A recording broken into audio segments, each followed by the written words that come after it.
बिस्मिल्लाहिर्रहमानिर्रहीम, अस्सलाम वालेकुम। आपका दोस्त सलमान हैदर। दुआ है परवरदिगार से कि उसने आपको और आपके अहले खाना को अपनी हिफ्ज़ो अमान में रखा हुआ। 4-5 खबरें जो डिस्कस करनी है। जनरल आसिफ गफूर साहब, जी हाँ, उनकी ट्रांसफ़र कर दी गई है कोर कमांडर बलूचिस्तान से, कोयटा से। और दीगर टीमें फ़ौज ने अपनी तब्दील की हैं जी, आगे पीछे उनकी टीमों से मुतल्लिक ताने 4-6 जनरल्स को आगे पीछे किया गया है। उसकी कुछ डिटेल्स हैं, कुछ की प्रमोशन हुई है, वो बताना है। और इसके अलावा दीगर कुछ और अहम खबरें भी हैं, लेकिन सबसे अहम जी आसिफ अली जरदारी साहब का वो इंटरव्यू है जी, और यही हमारा मेन टॉपिक है। इसी को सबसे पहले लेके चलते हैं जी। इस इंटरव्यू से साबित करने की कोशिश ज़रूर की है कि मेरा और बिलावल के दरमियान बहुत सी चीज़ों पे इख्तलाफ है, और उन्होंने इस बात की तस्दीक की है। ये भी बताया कि आने वाली हुकूमत में मैं हूँ और मियाँ मोहम्मद नवाज शरीफ के साथ हूँ, और जो मेरी शर्त है ना, उसमें सागदार नज़र नहीं आएगा। ठीक है, बड़ी इंटरेस्टिंग चीज़ें जो मैं आपके सामने रखता हूँ जी। और 2 घंटे का इंटरव्यू था जी आसिफ अली जरदारी साहब का।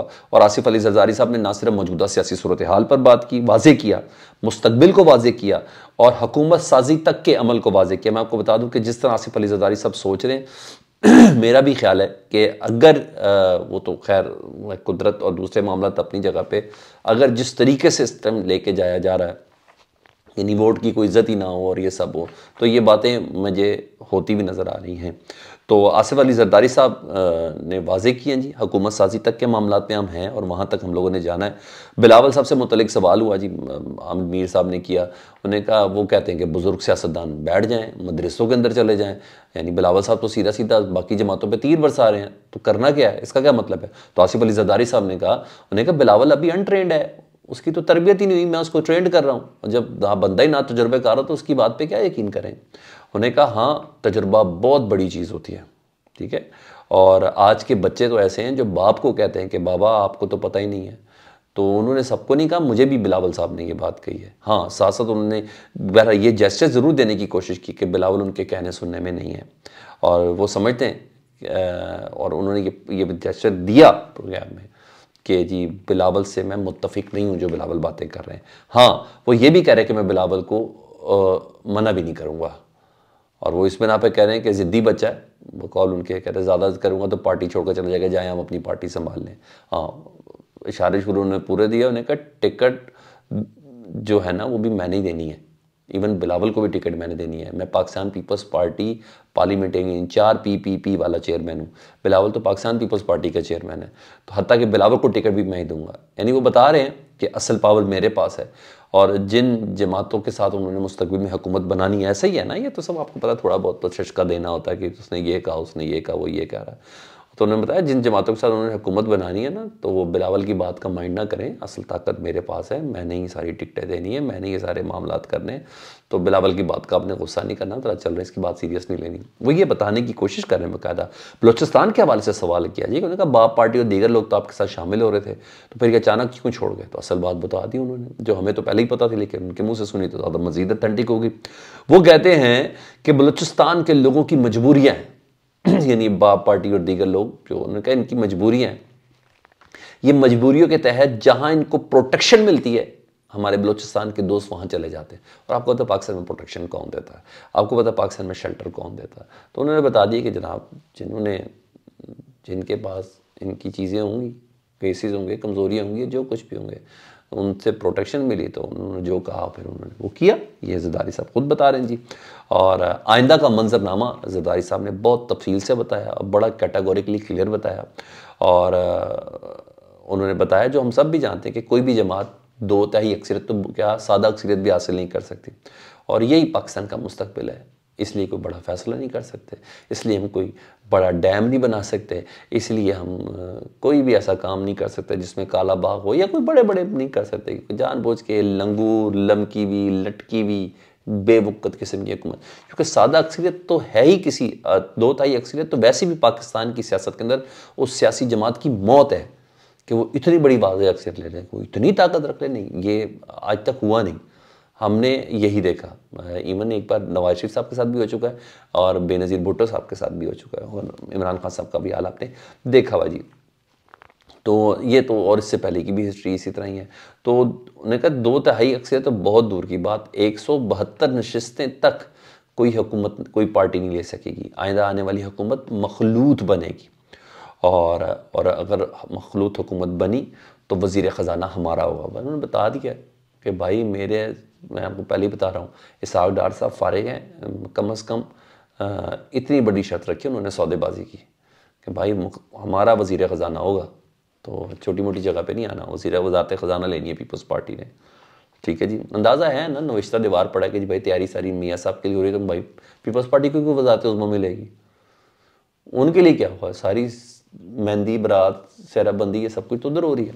तो ये सब चीज़ें, तो इसके अलावा उन्होंने अपनी विकटें भी गिराई और बताया। उन्होंने कहा नदीम अफजल चंद से मुतल्लिक़ हामिद मीर साहब ने सवाल किया कि नदीम अफजल चंद साहब कहते हैं कि पंजाब में जो निगरान हुकूमत है ना, वो दरअसल नून लीग की है। वो कहते हैं नहीं, नदीम अफजल चंद बेचारे को तो कुछ भी नहीं पता। जरदारी साहब कहते हैं उसको तो कुछ भी नहीं पता।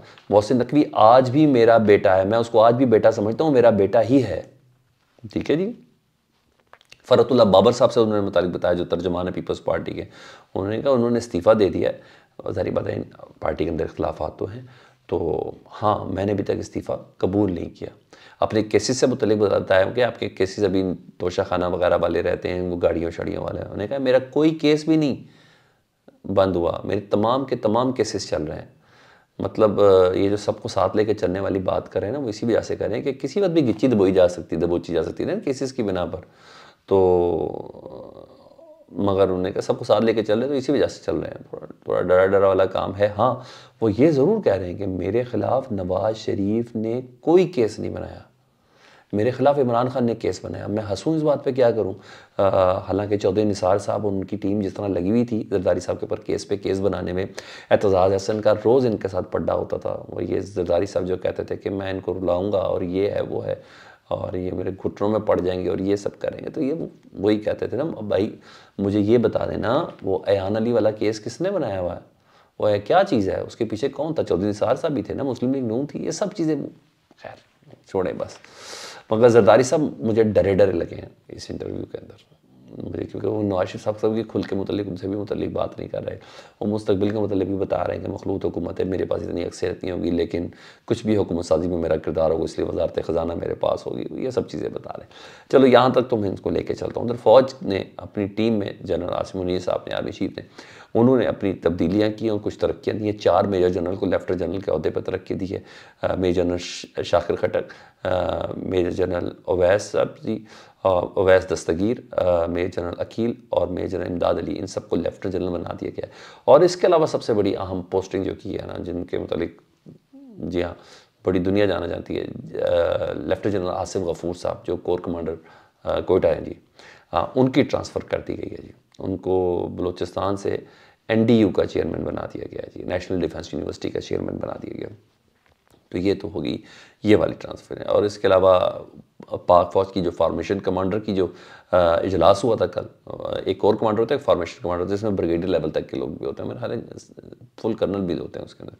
तो उसका एलामिया बड़ा ज़बरदस्त था और उसकी पंच लाइन एलामिया की है कि ज़ाती मकासद के हसूल की खातिर मायूसी पैदा करने वाले मखसूस अनासर की कोशिशों को अवाम की मुकम्मल हिमायत के साथ शिकस्त देंगे। यानी वाज़ेह पैगाम है ये सोशल मीडिया, चाहे पाकिस्तान के अंदर चाहे बाहर अंदर बैठे हुए वालों को, कि उनका जो प्रोपेगेंडा है ना, उसकी पूरा सरकोबी की जाएगी। और साथ साथ ये भी कहा गया जी एलामिया में कि गुज़िश्ता कुछ महीनों में पाकिस्तान में उम्मीद, इस्तेहकाम और मजबूती आई है।